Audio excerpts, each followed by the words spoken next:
दोस्तों को एक बार फिर से।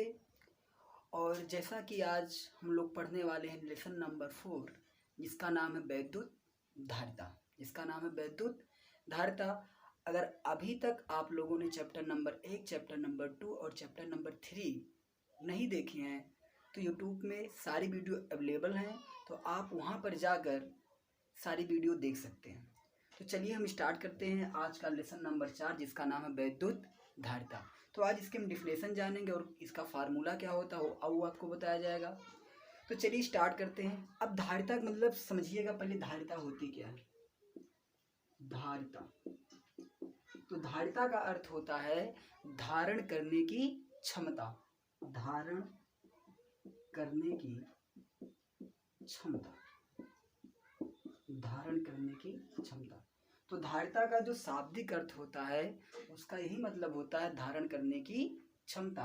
धारिता का मतलब धारण करने की क्षमता। आगे देख लेते हैं हम लोग। तो जैसे कि अगर हमारे पास एक बर्तन है, मान लेते हैं बर्तन हमारे पास 1 लीटर के हमारे पास बर्तन है। इसमें अगर हम जल डाल रहे हैं, अगर इसमें हम जल डाल रहे हैं, बोले केमिकल फार्मूला H2 इसमें डाल रहे हैं, तो जब हम H2 डालते जाएंगे तो 1 लीटर से ज़्यादा पानी इसमें नहीं आएगा। अगर हम इससे ज़्यादा पानी इसमें डालेंगे तो वो पानी ऊपर से निकलकर बाहर गिरने लगेगा। उसी प्रकार से होता है हमारे वायर में, वही सिस्टम रहता है हमारे तार में। जैसे कि मान लेते हैं कि अगर हमारे पास एक वायर है, हमारे पास एक चालक तार है, अगर इस पे हम 10 कूलाम आवेश की इसकी कैपेसिटी है, यानी 10 कूलाम आवेश हम इस पे रख सकते हैं, तो हम जब इसको आवेश 10 कूलाम से ज़्यादा देंगे तो जो आवेश इस पे इकट्ठा होगा वो बाहर इसके सिरों से हवा में निकलने लगता है, जिसको हम लोग बोलते हैं डिस्चार्ज। वो हमारा वायर क्या हो रहा है, डिस्चार्ज हो रहा है। अब आगे देख लेते हैं आगे क्या है सिस्टम इसका। तब ऐसा अनुमान बताया गया, ऐसी विधि अपनाई गई कि बिना किसी वायर के आकार में परिवर्तन किए बिना भी हम लोग क्या करें कि उस पर अधिक मात्रा में आवेश संचित कर सकें। तो आप लोग पहले हेडिंग डालिएगा धारिता, हेडिंग डाल लीजिएगा आप लोग, धारिता हेडिंग डालिएगा और लिख लीजिएगा वहाँ पर एक लाइन, धारिता डैश धारण करने की क्षमता। या आप ये भी लिख सकते हैं कि धारिता का अर्थ होता है धारण करने की क्षमता। क्या होता है, धारिता का अर्थ होता है धारण करने की क्षमता। आगे देखते हैं, आगे हम क्या लिखेंगे इसमें। अगर हम किसी चालक को, किसी कंडक्टर को अगर हम V वोल्टेज देते हैं, कितना वोल्टेज दे रहे हैं, V वोल्टेज। अगर इस पे विभव कितना लगा रहे हैं, B विभव लगा रहे हैं। अगर हम किसी चालक पर B वोल्टेज लगाते हैं और उसमें आवेश उपस्थित होगा ही, तो जब वोल्टेज देंगे तो जो आवेश होता है, वोल्टेज जो होता है आवेश के समानुपाती होता है या अनुक्रमानुपाती होता है। यानी किसी चालक का विभव उसे दिए गए आवेश के अनुक्रमानुपाती होता है।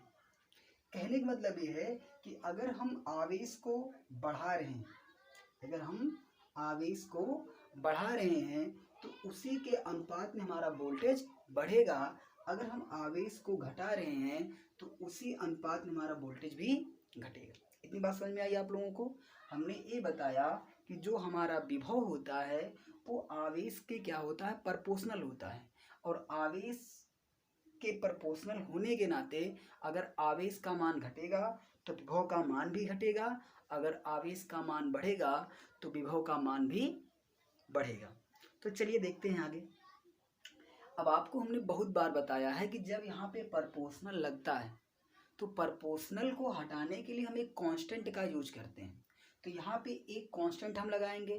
अब आपके मन में आ रहा, तो हम आगे देखते हैं कि इस प्रोपोर्शनल को हटाने के लिए हम एक कांस्टेंट का प्रयोग करने वाले हैं।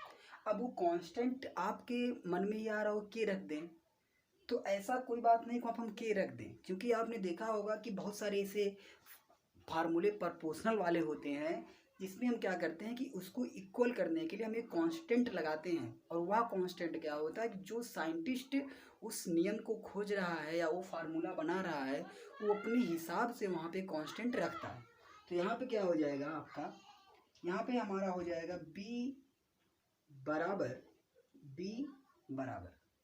बराबर क्यू हमारा था, हमने इसको बराबर किया, इसका मतलब हमने कोई एक अलग चीज इसमें जोड़ी है। तो हमने क्या जोड़ी है, 1/c। क्या जोड़ा है, 1/c। यानी कहने का मतलब कि यहाँ पे जो हम कांस्टेंट के रूप में जो राशि लिए हैं वो क्या है, 1/c है। कितना है, 1/c है। तो यहाँ से लिख सकते हैं b बराबर q/c, कह सकते हैं v बराबर q/c लिख सकते हैं।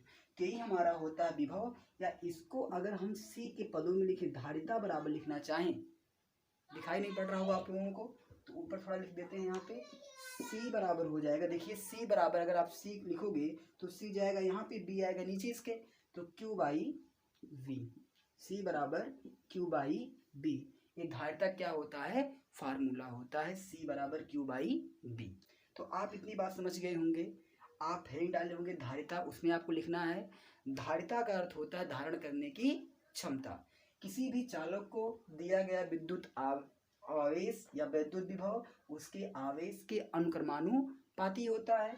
इसका मतलब कि अगर आवेश को बढ़ाएंगे तो विभव का मान भी बढ़ेगा, आवेश को घटाएंगे तो विभव का मान भी कम होगा। प्रोपोर्शनल को हटाने के लिए हम एक कांस्टेंट का यूज करते हैं। तो यहाँ पे कांस्टेंट हमारा आया 1/c, और हमने c की जो वैल्यू निकाली वो आया c बराबर q/b। अब आपको दो चीजें पता है इसमें कि q माने होता है सर आवेश, q माने क्या होता है आपका आवेश होता है, जिसको आप लोग क्या बोलते हो, चार्ज बोलते हो। क्या बोलते हो, चार्ज बोलते हो। और ये जो आपका b है इसको आप क्या बोलते हो, पोटेंशियल डिफरेंस। क्या बोलते हैं, पोटेंशियल डिफरेंस बोलते हैं, वैद्युत विभवांतर बोलते हैं। लेकिन जो आपका ये c है, c को हम लोग क्या बोलेंगे, c को बोलेंगे हम लोग कैपेसिटेंस। क्या बोलेंगे, c को कैपेसिटेंस, यानी इसी का नाम होता है धारिता। क्या होता है, धारिता।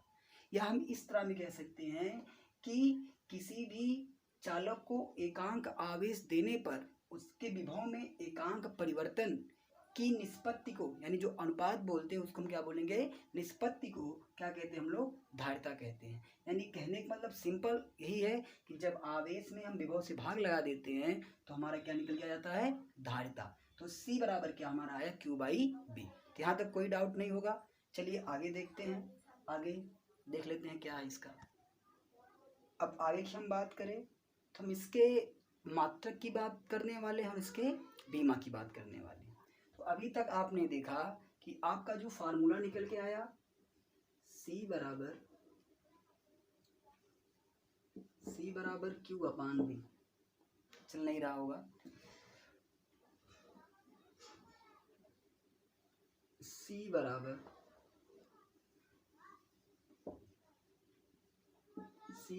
q/b। दिखाई पड़ रहा कुछ, c तो नहीं दिखाई पड़ रहा होगा आप लोगों को, अब देखिए दिखाई पड़ रहा है, c बराबर q/b। हमने ये फार्मूला भी निकाला है। अगर हम इसके मात्रक की बात करें, किसकी बात करें, हम इसके मात्रक की बात करें, मात्रक माने इसको किससे नापा जाता है या धारिता का मात्रक क्या होता है।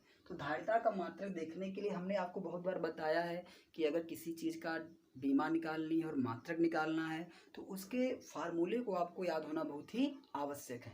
तो अगर हम c का मात्रक निकालना चाहेंगे तो बताइए, यहाँ पे q है, q मतलब आवेश, और आवेश का मात्रक क्या होता है, कहोगे कूलाम। क्या होता है, कूलाम होता है।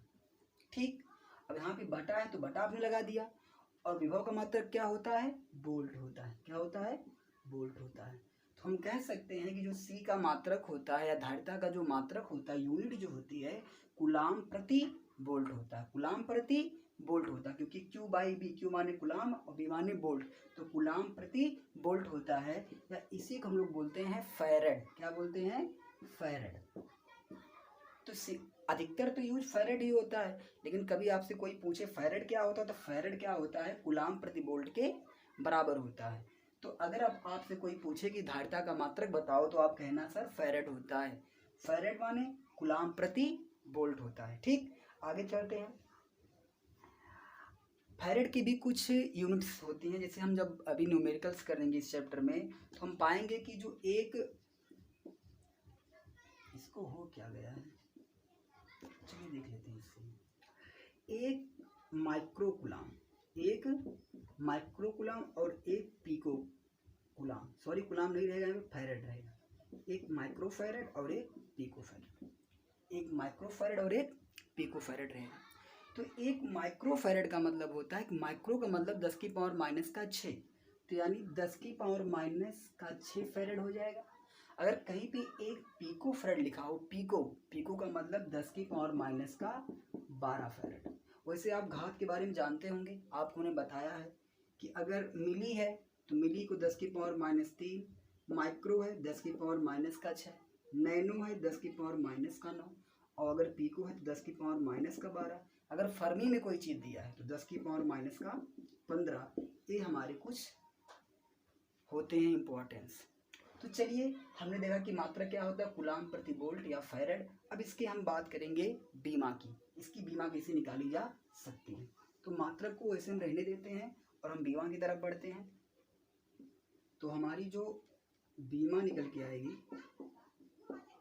बीमा, तो बीमा हम निकाल रहे हैं, तो हम बीमा की बात कर लेते हैं। अब बताइए कूलाम प्रति वोल्ट है, तो आपको वोल्ट की कीमत तो याद होगी नहीं, या याद की हो तो अच्छी बात है। अगर याद नहीं तो उसके लिए हम क्या करेंगे, हम जानते हैं, इसको लिखेंगे कूलाम, क्या लिखेंगे, कूलाम प्रति वोल्ट है, क्या है, प्रति वोल्ट है। तो हमने आपको एक चीज़ और बताया होगा कि B बराबर W/Q, क्या बताया होगा, B बराबर W/Q चैप्टर नंबर 3 में, विभव बराबर कार्य बटा आवेश। तो कार्य यहाँ पे हम वोल्ट को लिख सकते हैं जूल प्रति कूलाम, क्या लिख सकते हैं, जूल प्रति कूलाम, तो लिख देंगे जूल प्रति कूलाम। अब आप जैसा कि जान रहे होंगे कि ए वाला चला जाएगा इसके साथ, यानी कूलाम गुणे कूलाम, कूलाम गुणे कूलाम हो जाएगा। लिखेंगे कूलाम का होल स्क्वायर बटा जूल, कूलाम का होल स्क्वायर बटा जूल। अब कूलाम का बीमा क्या होता है, कूलाम का बीमा क्या होता है, क्यू का 80, क्या होता है 80, और 80 का होल स्क्वायर हो जाएगा ये, और जूल का क्या बनेगा, ml स्क्वायर टी की पावर माइनस का 2, ml स्क्वायर टी की पावर माइनस का 2, ये आपका बन जाएगा जूल की बीमा बन जाएगी। अब इसको हम सॉल्व कर लेंगे। सॉल्व करने का मतलब m हमारा जाएगा जब ऊपर, तो m की पावर यहाँ पे 1 थी, जब ये ऊपर जाएगा तो हो जाएगा यहाँ पे, यहाँ लिख देते हैं m की पावर माइनस का 1, क्या लिखेंगे, m की पावर माइनस का 1।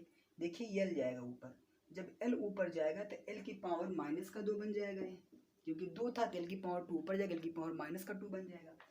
जब देखिए t की पावर माइनस का 2 ऊपर जाएगा तो t की पावर 2 प्लस का बनेगा, और यहाँ पे आप देखेंगे t का होल स्क्वायर पहले से है, तो t2 ऊपर है, t2 नीचे से ऊपर जाएगा, वही प्लस हो जाएगा, 2 2 कितना हो जाएंगे 4, तो t की पावर हो जाएगी यहाँ पे 4 हो जाएगी।